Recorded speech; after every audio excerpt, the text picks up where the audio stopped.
किसी भी देश की वैश्विक छवि बनाने का अब सबसे सीधा तरीका माना जाता है हथियारों की खरीद फरोख्त। कौन कितने हथियार किस देश को बेच रहा है, किसने खरीदा और रक्षा उद्योग में कौन सा देश नंबर 1 है। रक्षा सौदों में भारत ने कई उपलब्धि हासिल की। फिलीपींस ने भारत से हथियार लिए। अब एक और देश है जिसने ब्रह्मोस सुपरसोनिक क्रूज मिसाइल प्रणाली खरीदने का समझौता किया है। तो कौन है ये देश और क्यों पसंद है उसे ब्रह्मोस मिसाइल, आज इसे बताएंगे आपको। और इधर केरल पहुंचे पीएम मोदी ने कहा, मिडिल ईस्ट में बिगड़े हालातों ने हमें एक बार फिर समझा दिया है आत्मनिर्भर होना कितना जरूरी है। एनर्जी हो या अन्य सेक्टर, भारत हर क्षेत्र में आत्मनिर्भर बनने का लगातार प्रयास कर रहा है। यूक्रेन संकट के दौरान भी हमने देखा और वर्तमान संकट ने एक बार फिर से सिद्ध कर दिया कि आत्मनिर्भर होना और मेक इन इंडिया हमारे लिए कितना जरूरी है। केरल से ही कांग्रेस पर पीएम मोदी ने जमकर निशाना साधा। तो क्या कुछ कहा पीएम ने केरलम से, ये भी बताएंगे आपको। और उत्तराखंड में एक बार फिर घमासान देखने को मिल रहा है। यहाँ की धामी सरकार और मुख्य विपक्षी दल कांग्रेस को अब कौन चुनौती देने जा रहा है, कौन सा दल है जिसने बीजेपी और कांग्रेस की नाक में दम कर रखा है, और देवभूमि में कौन सी पार्टी क्रांति कर रही है, ये भी बताएंगे आपको आज के शो में। नमस्कार, खबर प्रधान शो देख रहे हैं आप और मैं हूं संगीता श्रीवास्तव।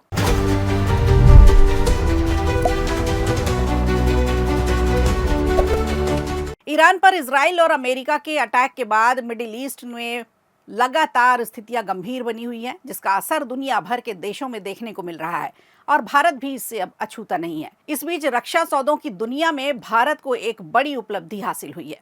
फिलीपींस के बाद अब दुनिया के सबसे ज्यादा मुस्लिम आबादी वाले देश को Bharat BrahMos supersonic cruise missile प्रणाली देने जा रहा है।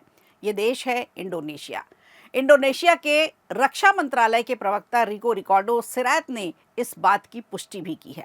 इस समझौते के साथ इंडोनेशिया फिलीपींस के बाद ब्रह्मोस खरीदने वाला दक्षिण पूर्व एशिया का दूसरा देश बन गया है।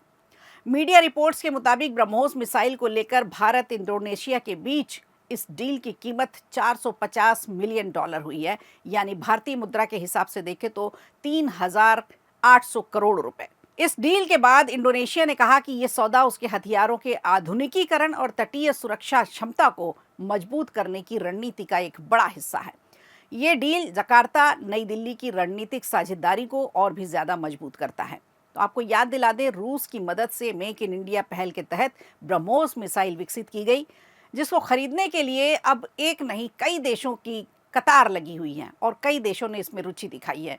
इंडोनेशिया के अलावा वियतनाम भी $700 मिलियन की संभावित डील को अब अंतिम रूप देने जा रहा है। ब्रह्मोस खरीदने के कतार में बहुत से देश हैं, जैसे थाईलैंड, सऊदी अरब, यूएई, ओमान, मिस्र और कुछ लैटिन अमेरिकी देश भी भारत के साथ ब्रह्मोस सौदे को लेकर बातचीत कर रहे हैं और कई देशों के साथ तो ये डील अंतिम चरण में है। भारत में बनी ब्रह्मोस मिसाइलों ने ऑपरेशन सिंदूर को अंजाम तक पहुंचाया। पहलगाम हमले के बाद ब्रह्मोस मिसाइल ने आतंकी ठिकानों को ध्वस्त करने का काम किया। उस ऑपरेशन में भारतीय सेना ने ऑपरेशन सिंदूर में ब्रह्मोस मिसाइल, आकाश मिसाइल और बराक 8 का इस्तेमाल किया था। अब आइए थोड़ा समझते हैं कि ब्रह्मोस मिसाइल की खासियत क्या है, क्यों दूसरे देश ब्रह्मोस को खरीदना पसंद कर रहे हैं। तो ब्रह्मोस वो सुपरसोनिक क्रूज मिसाइल है जो 3,700 किलोमीटर प्रति घंटे की रफ्तार से लक्ष्य को टारगेट कर सकती है। इसकी रेंज तकरीबन 800 किलोमीटर तक है। इसे जमीन से, समुद्र से और एयर से लॉन्च किया जा सकता है। ये दुश्मन के राडार से बचने के लिए बेहद कम ऊंचाई पर भी उड़ने में सक्षम है। यही वजह है कि इंडोनेशिया ने भारत से करीब $450 मिलियन में ब्रह्मोस मिसाइल प्रणाली खरीदने का समझौता किया है। फिलीपींस के बाद इंडोनेशिया इसे खरीदने वाला दूसरा दक्षिण पूर्व एशियाई देश बन गया है।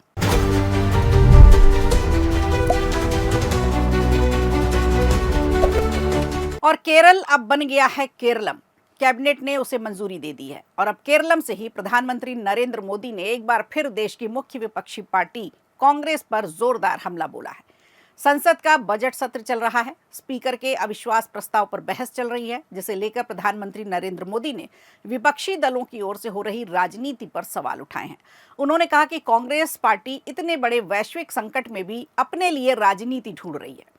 कांग्रेस जानबूझकर ऐसे उकसाने वाले बयान दे रही है जिससे माहौल खराब हो। कांग्रेस संकट के समय गैर जिम्मेदाराना बयान दे रही है ताकि स्थितियां बिगड़े और हमारे लोग जो दूसरे देशों में हैं वो संकट में फंस जाए। यही उनका खेल है। तो केरल से प्रधानमंत्री ने लगातार कांग्रेस और अन्य विपक्षी दलों को टारगेट किया। राहुल गांधी समेत पूरी कांग्रेस पार्टी पर निशाना साधते हुए ने आरोप लगाया कि उन्हें देश में हो रहे विकास की तो जानकारी है नहीं। उन्होंने आरोप ये भी लगाया कि उन्हें ये भी नहीं पता कि भारत के कई युवा ऐसे हैं जो कई कंपनियों में ड्रोन निर्माण के क्षेत्र में ही काम कर रहे हैं, जिनमें से केरल की भी बहुत सी कंपनियां शामिल हैं। इसके साथ ही प्रधानमंत्री नरेंद्र मोदी ने केरल में एक रैली को संबोधित करते हुए कहा कि मध्य एशिया में आज जो कुछ भी हो रहा है उससे आप सभी का चिंतित होना बेहद स्वाभाविक है, लेकिन आज देश में बीजेपी और एनडीए की सरकार है, ये भरोसा दिलाया प्रधानमंत्री ने केरलम की जमीन से। तो उन्होंने कहा कि जब भी हमारा कोई देशवासी या जनता किसी भी संकट में आती है, हम उसे सुरक्षित बचाने के लिए पूरी ताकत लगा रहे हैं। ईरान पर इजराइल और अमेरिका के अटैक को करीब 12 दिन हो चुके हैं। बावजूद इसके मिडिल ईस्ट में स्थितियां गंभीर बनी हुई हैं। ईरान से जंग का असर भारत तक पहुंच चुका है। भारत भी इससे बिल्कुल अछूता नहीं है। यहाँ एलपीजी और पेट्रोलियम प्रोडक्ट्स की संकट की खबरें लगातार सामने आ रही हैं। ऐसे में प्रधानमंत्री मोदी ने कहा है कि वर्तमान में जो भी संकट आया है और इसने एक बार हमें फिर आत्मनिर्भर बनने के महत्व को सिद्ध किया है। तो मिडिल ईस्ट में स्थितियां गंभीर हैं। ईरान से जंग का असर देखने को मिल रहा है और प्रधानमंत्री नरेंद्र मोदी ने विपक्ष पर सीधा अटैक करते हुए कहा है कि अफवाहों से बचें, अफवाहों पर न जाएं।